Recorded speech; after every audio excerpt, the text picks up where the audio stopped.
All right, happy Thanksgiving. This is Rapid Reaction to Rutgers defeating UNLV in the final game of the Players Era Festival in Las Vegas, 80-65 on Thanksgiving, late afternoon, early evening. It was by far the best performance that the Scarlet Knights have delivered all season. Certainly encouraging.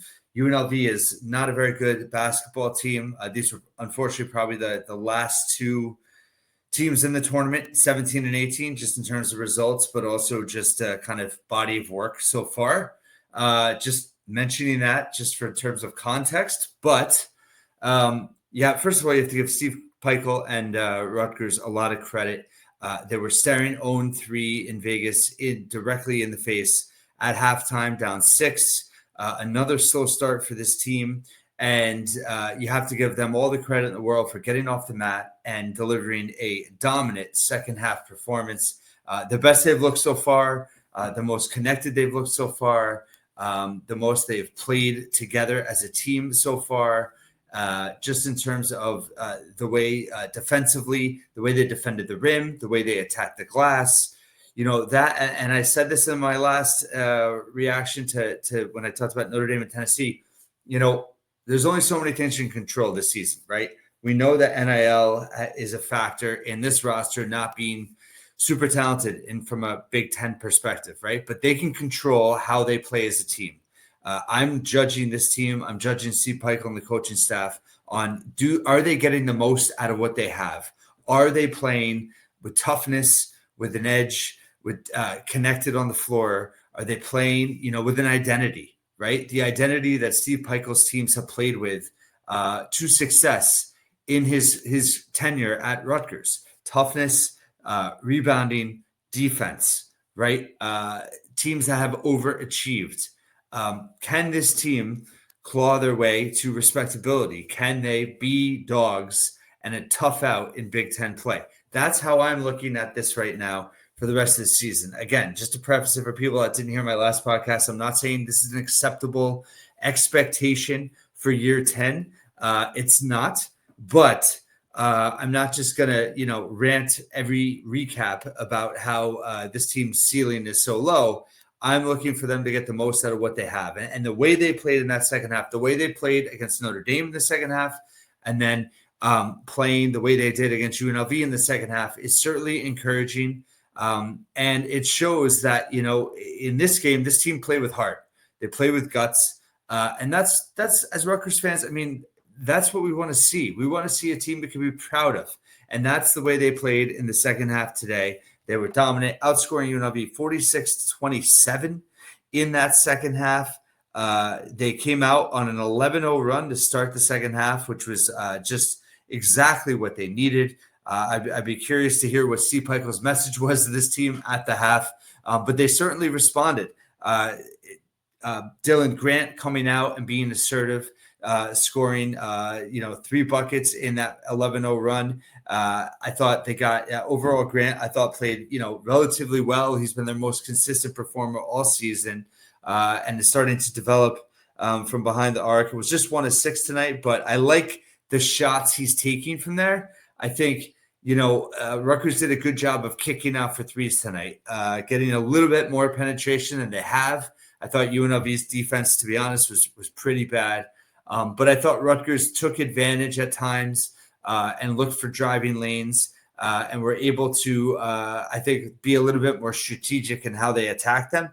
I thought Chris Newley was really kind of the revelation of the game. I think that I had hoped going into this season that he was going to be a key contributor. I think he's the best freshman they have. I think he has a ton of potential. I love his energy. I love his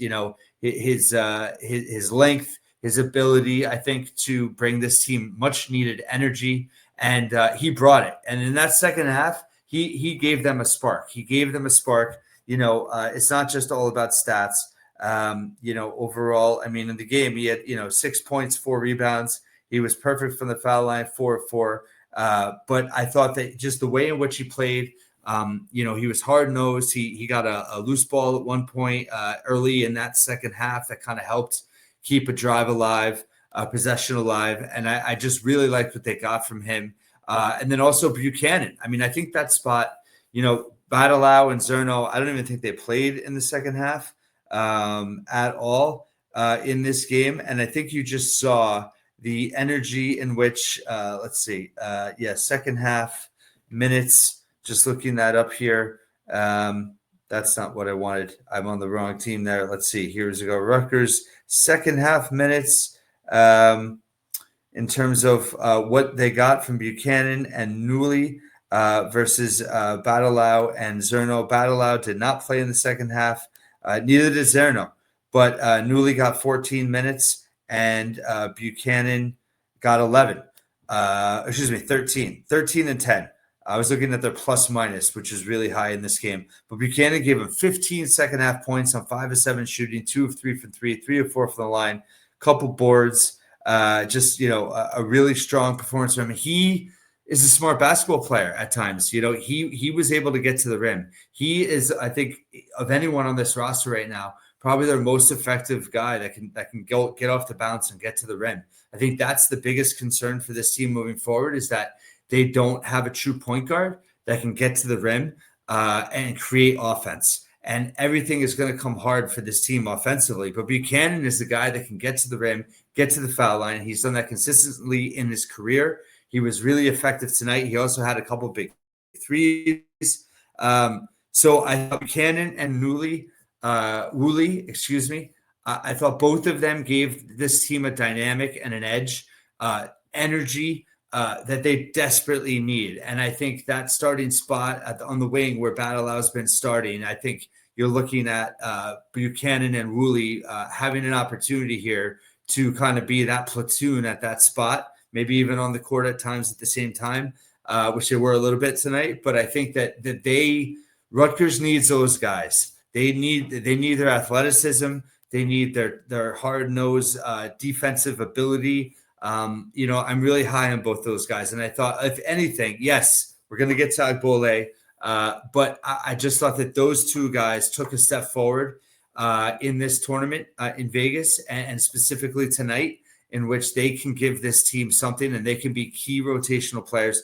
I mean, that's the thing. I talked about it, even in the Notre Dame game. Rutgers hasn't had a balanced team contributions until tonight, where a bunch of players played well, and this team's going to need that night in and night out to be competitive. They can't rely on two guys. They're just not talented enough.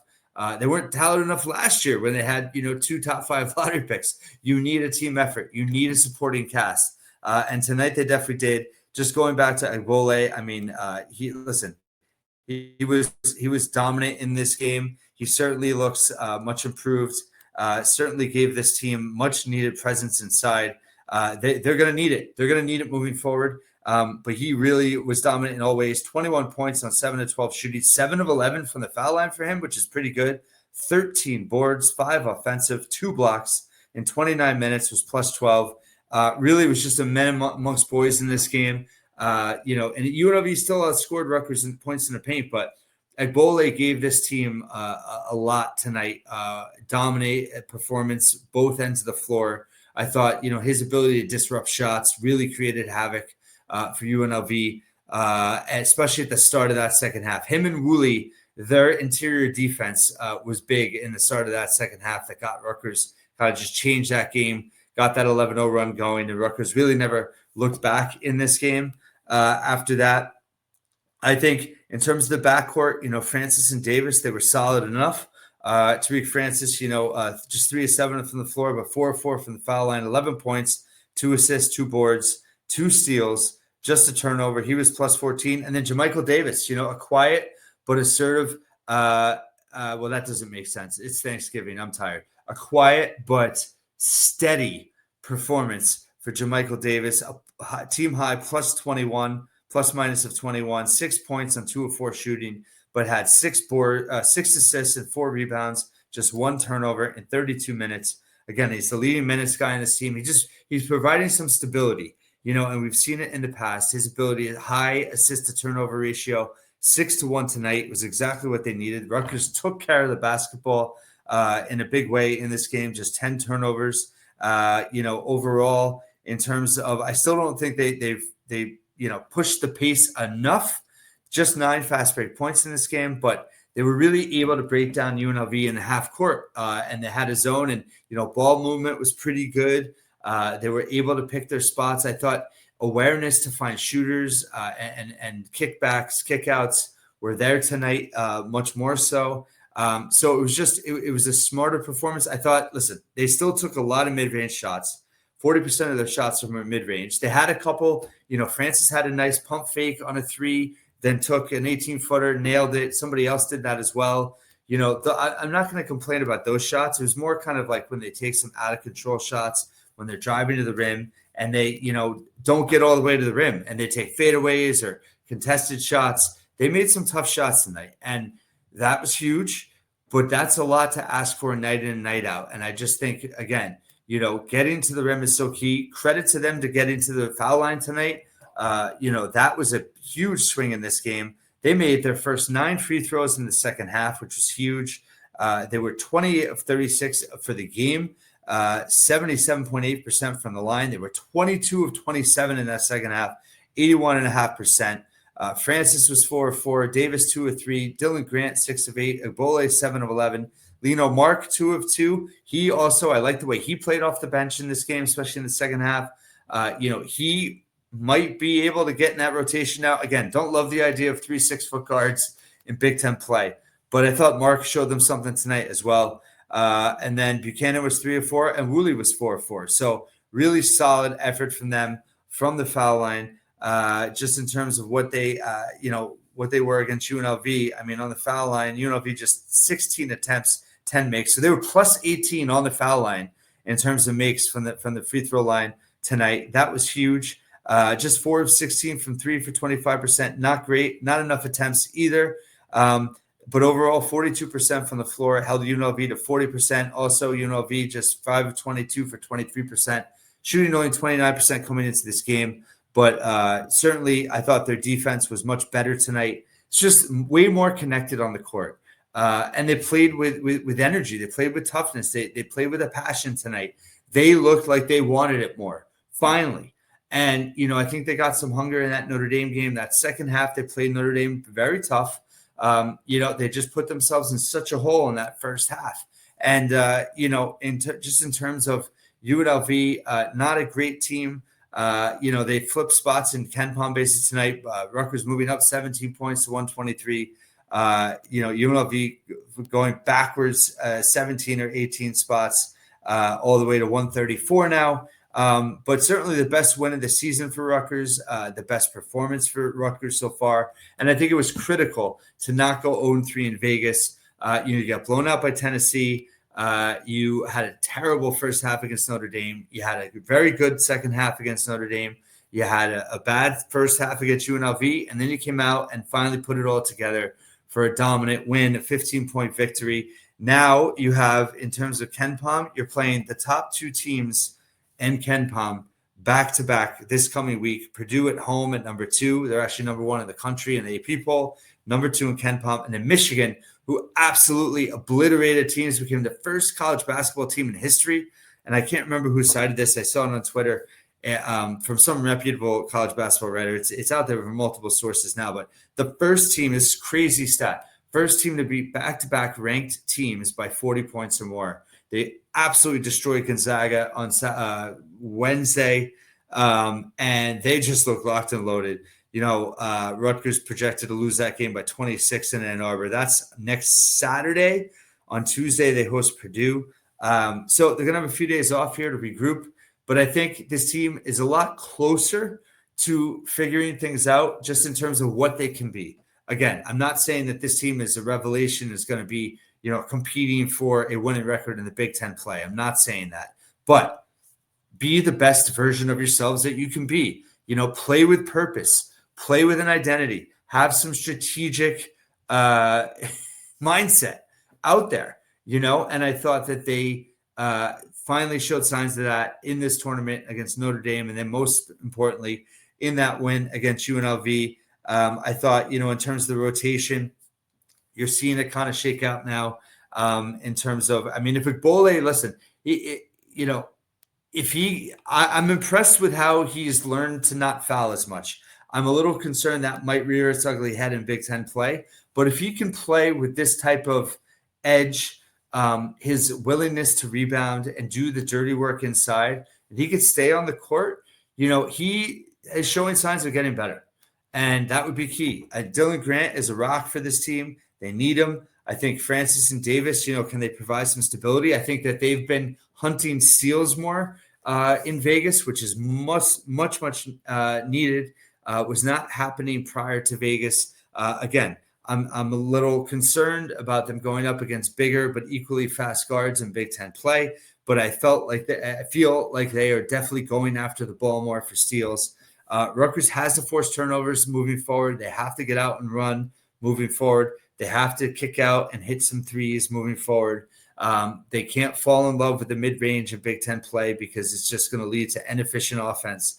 But I thought they did what they had to do tonight. They attacked the UNLV defense. They attacked the glass. They were plus, what were they tonight on the boards? They were plus 13, plus 12, including plus 4 on the offensive glass. They were 16-7 edge in second chance points. So plus 9 there, which is huge. That's a big metric that you like to see. They got 25 bench points tonight. Turnovers, they did have 10 turnovers. They only forced 8. UNLV was plus 8 in terms of points off of turnovers, so Rutgers did not win that area. But this team just played with much more passion in that second half. So credit to them. Credit to Steve Peichel for getting this team, as much as they've struggled early on, and they got to fix that. They haven't been prepared. I forgot to mention that Notre Dame game, and they gave when I did the recap the other day, they give up 8 turnovers in the first 12 minutes. If this team can protect the basketball, play smart, get the ball in the hands of guys that know what to do with it, the Buchanans, the Grants. I think with Francis and Davis, can they get to the rim more and not settle for mid-range? In terms of the Euros at this point, Badalao and Zerno, they've had their moments, but did not play in that second half, like I mentioned.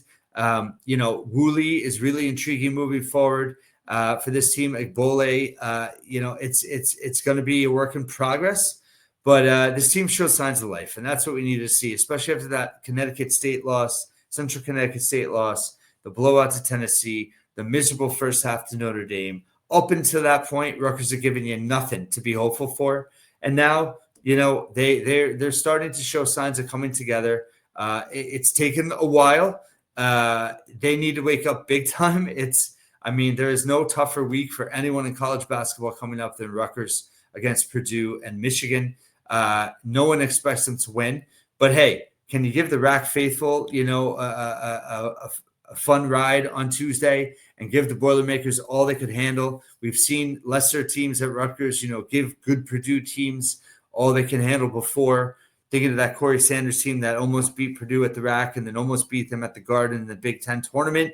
Can this team give them a dogfight? If they can, that would be super encouraging. Regardless of what happens the next week, this team looked like a team that can go to Seton Hall, at least compete. Seton Hall had a big week. There's these next 3 games will tell us a lot.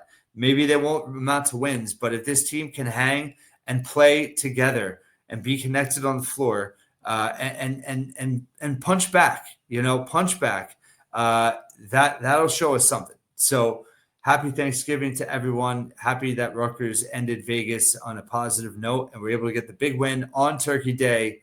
I'm going to go have some leftovers and some more pie. Happy Thanksgiving. Rutgers now 5-3 overall.